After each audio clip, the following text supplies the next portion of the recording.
Tanging mga nagmamahal sa Diyos ay maaaring sumaksi sa Diyos.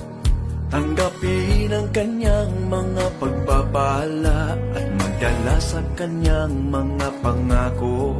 Tanging nagmamahal sa Diyos, kanyang pinagtitiwalaan at maaaring ibahagi sa kanyang mga pagpapala. Tanging ang mga tao ay maaaring mabuhay para sa kawalang hanggan. Tanging yaong mga tunay na nagmamahal sa Diyos ang namumuhay ng may pinakamataas na halaga at kahulugan. Tanging sila ay totoong may pananalig sa Diyos. Mapalad ang mga nagmamahal sa Diyos. Yaong mga umiibig sa Diyos ay malayang gumalaw sa buong mundo.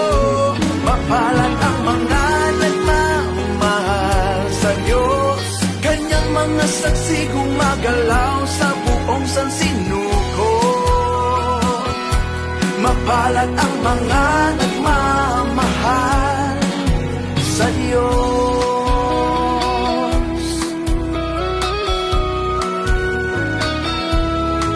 Mga tunay na umiibig sa Diyos ay kung sino ang maaari magbigay ng kanilang lahat alang-alang sa gawain ng Diyos. Kaya nilang gumala sa mundo na walang tumututol. Pinamamahalaan bayan ng Diyos at naghahari sa lupa. Ang mga taong ito ay iniibig at pinagpapala ng Diyos.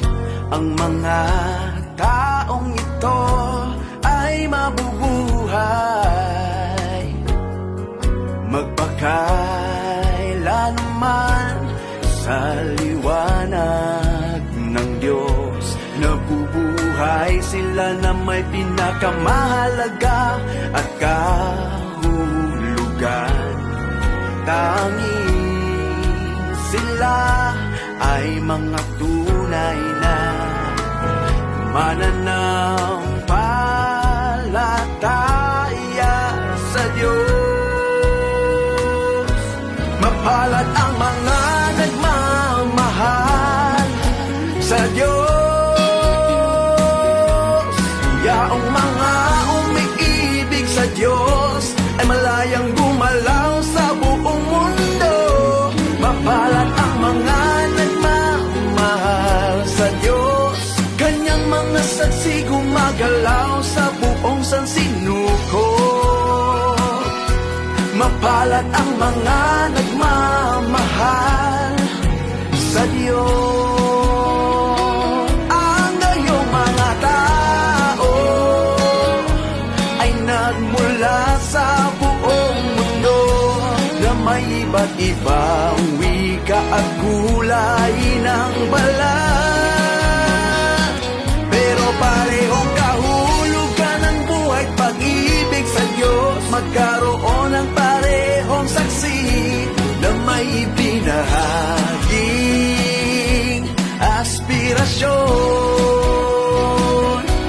Mapalad ang mga nagmamahal sa Diyos. Yaong mga umiibig sa Diyos ay malayang gumalaw sa buong mundo.